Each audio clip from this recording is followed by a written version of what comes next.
sanctuary cities, and how the GOP is saying that they are going to arrest mayors and anybody else who stands in their way. Well, according to the documentation, the DOJ, the announcement came out this afternoon. I did a short video on it shortly after it came out. The DOJ memo states, and it's gone out to every state attorney general.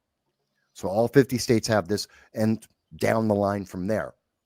And it states it clearly that any elected official who interrupts and interferes with the proper execution and enforcement of immigration law by federal authorities will be arrested and charged, because that is a crime. It's obstruction of justice.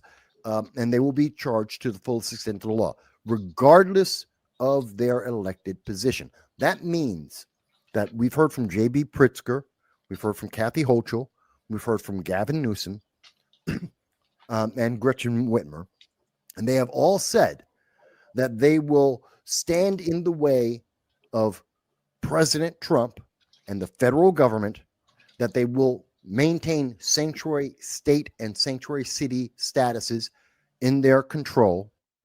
These are literally, so they're declaring their violation of the law. The AG should right now walk into the office of, well, if, as we know, Tom Homan is right now going throughout, ICE is going through the various cities, and they're trying to arrest illegal aliens. If any illegal alien is hidden, delayed, or not handed over to ICE, as they should be, if there's any interference whatsoever, the governor of those states should be arrested instantly and not charged with a crime and arrested and put into jail. It's that simple. So I have a question for Michael to answer. Michael, where in the Constitution does it say that a state and a city can be deemed themselves sanctuaries? There isn't. No, it's a crime. But okay, I know we've discussed this many times on this show about federal authority on immigration. And you guys also know where I kind of stand on that. Okay.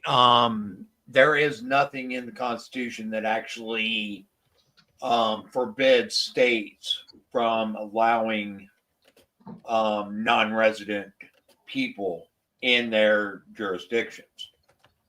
There's nothing, there is no federal authority constitutionally for them over immigration, over who's allowed in or not into this country, because that is actually pretty much a state deal. The only requirements in the Constitution, as far as that goes, is what the requirements are to becoming a naturalized citizen of the United States, and that's it on constitutionally as far as immigration goes.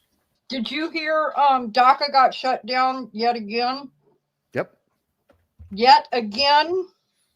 This is like the fourth time they have said DACA is unconstitutional. Yeah. And it is. And it is. Obama said so. Obama said so 20 times. Literally. Documented. The one that stated it. Yeah. Before he ever said DACA 20 times as a constitutional scholar, he said DACA is illegal. Can't be done. DACA is unconstitutional. Okay. Because the federal government does not have authority over immigration. Constitutionally, they do not have that authority. It's pretty straightforward, but I think it's, and we're going to see something else I think it's important to mention. And I asked back in November, I was talking to a New York City Council member, and I asked them, what happens when Trump gets in and he follows up on his promise, as he is doing?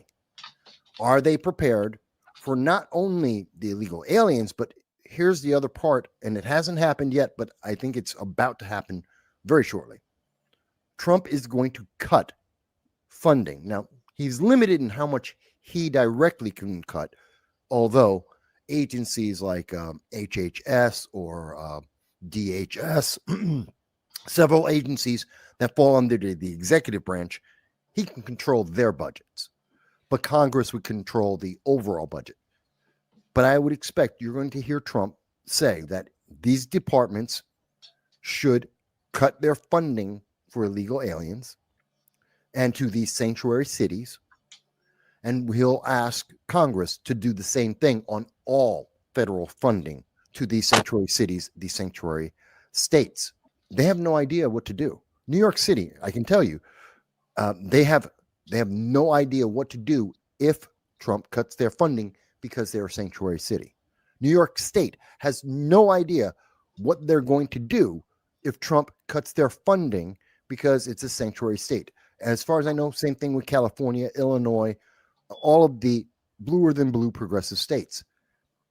But this is going to happen.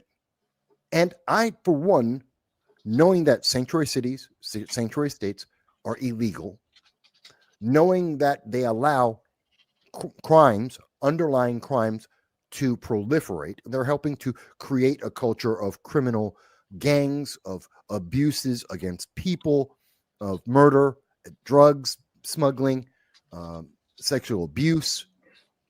They're allowing all of that to happen because they're a sanctuary state. I mean, the 8 Tajikistan ISIS members who entered the United States illegally and are on the known terrorist watch list, thus they got summarily deported after we found them after a year. Where did they go? California. Why? Sanctuary state. They were being hidden by the state of California from the proper authorities in the United States, which means that Gavin Newsom, governor, was literally helping to support terrorism in the United States by hiding those 8 known terrorists from the United States government and allowing them to stay in the United States, which was illegal. But no one wants to talk about that.